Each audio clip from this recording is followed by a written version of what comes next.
గణాధిపతయే నమః. ఓం గురుభ్యో నమః. ఓం శ్రీమాత్రే నమః. అరుణాం కరుణాతరంగితాక్షీం ధృతపాశాంకుశపుష్పబాణచాపాం అనిమాదిభిరావృతాం మయూకైః అహమిత్యేవ విభావయే భవానీ. శ్రీమాత్రే నమః. డిసెంబర్ మాస ఫలితాలు. ద్వాదశ లగ్నాల వారికి, లగ్నం తెలియని రాశుల వారికి డిసెంబర్లో అసలు గ్రహస్థితి ఏ విధంగా ఉంది అని చూసుకున్నట్లయితే, ఫస్ట్ ఆఫ్ ఆల్ మనకి రాస్యాధిపతి అయినటువంటి కుజుడు వృశ్చిక రాశిలోని ఉంటూ 7వ తేదీ నుంచి మారుతున్నాడు. అదేవిధంగా రవి కూడా అక్కడే ఉన్నాడు, 16వ తేదీ నుంచి మారుతాడు. అలాగే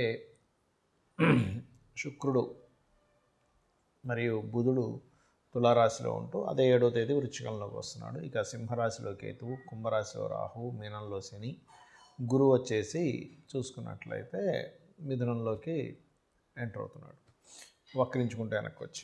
ఈ యొక్క గ్రహస్థితిని అనుసరించి అయితే ఈ 6వ తేదీ ఎంటర్ అవుతున్నాడు ఆయన. ద్వాదశ లగ్నముల వారికి, లగ్నం తెలియని రాశుల వారికి ఏ విధంగా ఉండబోతుంది, ఏ విషయాల పట్ల జాగ్రత్త తీసుకోవాలనేటువంటి అంశాలు ఒక్కొక్కటిగా తెలుసుకుందాం. అయితే ఈ విషయాలు చెప్తుంది నేనైనప్పటికీ కూడా చెప్పిస్తుంది సాక్షాత్ లలిత అమ్మవారిగా చెప్పిస్తుందనే భావంతో తెలుసుకుందాం. మకరం వారు కనుక చూసుకున్నట్లయితే మీ యొక్క రాస్యాధిపతి 3వ స్థానంలో ఉన్నాడు.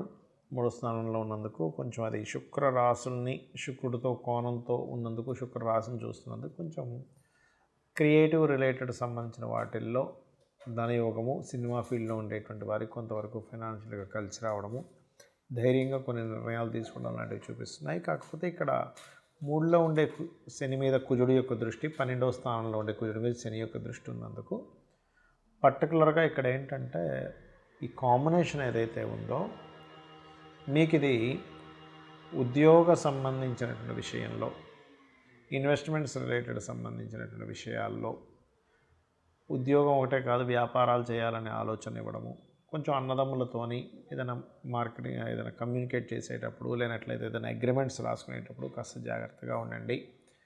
రాహువు 2వ స్థానంలో ఉన్నందుకు పర్టికులర్గా దుర్గాదేవి యొక్క ఆరాధన మీరు ఎంత చేస్తూ ఉంటే ఫినాన్షియల్గా అంత బాగుంటుంది, గుర్తుపెట్టుకోండి. అలాగే మరొక విషయం ఏంటంటే ఇక్కడ గమనించినట్లయితే ఈ 6వ స్థానంలో గురువు ఉన్నందుకు పర్టికులర్గా ఏంటంటే గురువు 6లో ఉండేటువంటి గురువు కొంచెం ఈ చూడండి, ఒక్కోసారి మనకి గురువులతోని లేకపోతే వీళ్ళతో తెలియని చిన్న ఘర్షణ యోగం చూపిస్తుంది. కాబట్టి ఈ యొక్క విషయాల్లో కొంత జాగ్రత్తగా ఉండండి. అది కాకుండా ఉద్యోగ సంబంధించిన విషయంలో ఉద్యోగం ఒకటే కాకుండా వ్యాపారం వైపు వెళ్ళడము, మరియు ఈ 12వ స్థానం మీద కుజుడి మీద శని యొక్క దృష్టి, కుజుడు శనిని చూస్తున్నందుకు అన్నదమ్ములు, వివాహ జీవితం మీద కూడా దీని ఎఫెక్ట్ చూపిస్తూ ఉంటుంది. కాబట్టి ఈ యొక్క విషయాల్లో కాస్త జాగ్రత్తగా ఉండండి. ఇక మీరు నిత్యము చేయవలసినటువంటి దేవతారాధన కూడా ఎక్కువగా లలిత అమ్మవారి యొక్క స్తోత్రపఠం ఎక్కువగా చేయండి. గురువారంలో ఉన్నందుకు కాస్త మీరు దత్తాత్రేయ ఆలయాలకు వెళ్ళడము, లేనట్లయితే దక్షిణామూర్తి యొక్క స్తోత్ర పఠనం చేయడము, వీలైతే పసుపు దానంగా ఇవ్వండి. దీని ద్వారా కూడా చాలా మటుకు మీకు రిలీఫ్ అనేటువంటిది లభిస్తుంది. చాలామంది నన్ను అడుగుతున్న విషయం ఏంటంటే మీరు గోచార ఫలితాలు చెప్తున్నారు, ఈ గోచార ఫలితాలు కాకుండా మనం వార ఫలితాలని, మాస ఫలితాలు చెప్పుకుంటుంటాం కదా, అసలు పర్సనల్ చార్ట్ మూలంగా ఎటువంటి జాగ్రత్తలు తీసుకోవచ్చు, ఎటువంటి విషయాలు తెలుసుకోవచ్చు అని నన్ను చాలామంది అడుగుతున్నారు.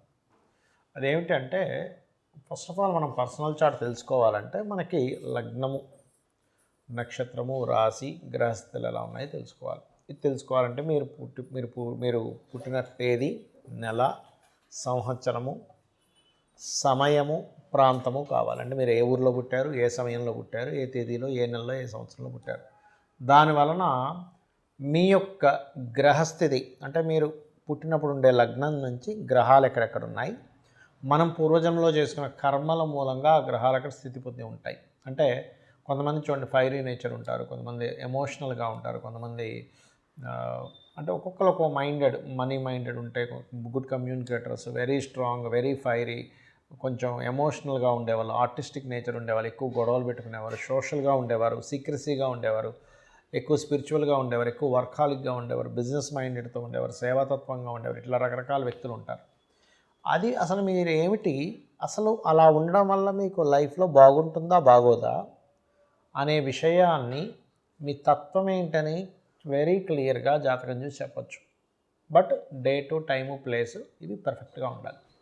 దానివల్ల ఎక్కడ డ్రాబ్యాక్ అవుతుంది, నేను ఏం చేస్తే బాగుంటుందని తెలుస్తుంది. ఇక రెండో పాయింట్ ఏంటంటే ఇక్కడ మీ ధనం, ఈ ధన సంబంధించిన విషయాల్లో చాలామంది చూడండి ఏదో చదువుతారు, ఎక్కడికో వెళ్తారు, అది వర్కౌట్ అవ్వదు, లైఫ్లో చాలా సంవత్సరాలు వేస్ట్ అయిపోతుంది. అసలు ఎందులో బిజినెస్ చేస్తే ఇప్పుడు ధనభావాధిపతి ఎవరయ్యారు, అది మెడికలా, ఇంజనీరింగా, లేకపోతే ఫుడ్ రిలేటెడ్ సంబంధించిందా, ట్రాన్స్పోర్టింగ్ రిలేటెడా, రీసెర్చ్ రిలేటెడా, స్కూల్స్ పెట్టుకోవాలా, కాలేజెస్ పెట్టుకోవాలా, లేకపోతే ఓన్గా చేసుకోవాలా, జాబ్ చేయాలా, లేదా ఇక్కడ చేయాలా, వేరే దగ్గరికి వెళ్తే బాగుంటుందా, విదేశాలకు వెళ్తే బాగుంటుంది, ఇవన్నీ కూడా మీ ధనాధిపతి చెప్పేస్తాడు.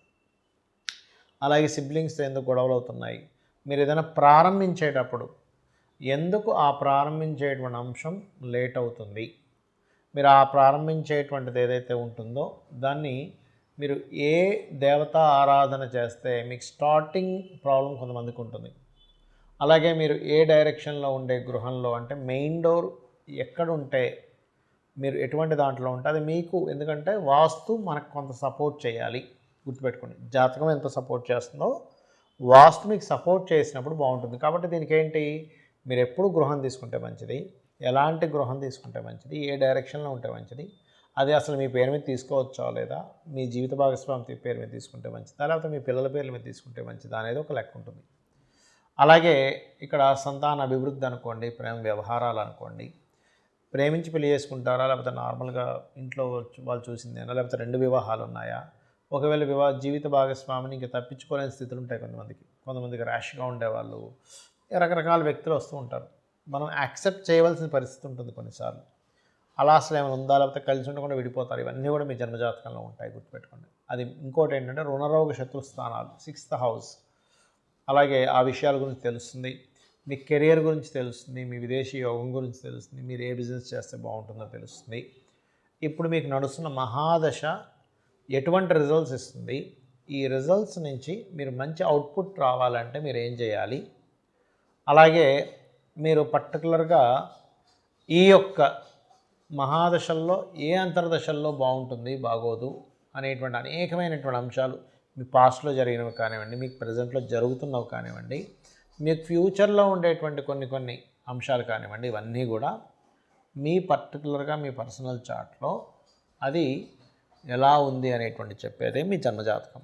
మరి గోచార ఫలితాలు ఎందుకు చెప్పుకుంటున్నాం అంటే, మనం పని చేస్తున్నాం, ఒక బిజినెస్ చేస్తున్నాం, మార్కెట్ బాగుంది, బిజినెస్ బాగా సాగుతుంది, మార్కెట్ అంతంత మాత్రంగా ఉంది, అంత గొప్పగా సాగదు కదా. అంటే ఏంటి, ప్రకృతిలో ఉండేటువంటి వాతావరణం కావచ్చు, బయట ఉండేటువంటి మార్కెట్ కావచ్చు, ఇవన్నీ కూడా మీకు పర్టికులర్గా ఏం చూపిస్తాయి అంటే, వెరీ క్లియర్లీ మీ జాతక చక్రంలో మీకు ఎంతవరకు సపోర్ట్గా ఉందని చెప్తుంది. అయితే దీంతోపాటు మీరు అసలు ఏ దేవత ఆరాధన చేసుకుంటే వీటన్నిటి నుంచి బయటపడతారు. మరి జాతకం లేదండి, అసలు ఏ గోచారం, ఏ లగ్నం, ఏ రాశి కూడా తెలియదు అన్నవారు రెగ్యులర్గా లలితా సహస్రనామాలు చేసుకోండి. అయితే ఇప్పుడు ప్రజెంట్ నడుస్తున్నటువంటి గోచారంలో యాక్సిడెంట్స్ అనుకోండి, విపత్తులు అనుకోండి, రకరకాలు జరుగుతున్నాయి. దీని నుంచి ఎవరికి ఎటువంటి ఇబ్బంది కలగకుండా ఉండాలి, లైఫ్లో బాగుండాలి అంటే మీరు చేయవలసింది ఏమిటి అంటే, సింపుల్గా ఏం లేదు, మీరు గుర్తుపెట్టుకోండి, మీ యొక్క ఇంటికి దగ్గరలో ఏదైనా ఆలయం ఉంటే రెగ్యులర్గా వెళ్ళడము, శని, రాహు, కుజ, గురు, ఈ 4 గ్రహాలు గుర్తుపెట్టుకోండి, ఈ 4 గ్రహాల దగ్గర దీపారాధన చేయండి. మీరు ఎక్కడికైనా బయటికి వెళ్ళేటప్పుడు ఒక్కసారి మీ ఇష్టదైవాన్ని తలుచుకోండి. మీ ఇష్టదైవం ఎవరు, శివుడా, విష్ణువా, నారాయణుడా, అట్లా మీ ఇష్టదైవాన్ని తలుచుకొని బయలుదేరండి. ఖచ్చితంగా మీకు ఇబ్బంది అనేటువంటిది కలగదు, గుర్తుపెట్టుకోండి. అదేవిధంగా గోశాలకు వెళ్ళడము, చండీ పారాయణం చేయడము, అదేవిధంగా దుర్గా అష్టోత్తరం చదువుకోవడం, ఇవి చేయండి, ఖచ్చితంగా మీకు బాగుంటుంది. శ్రీమాత్రే నమః.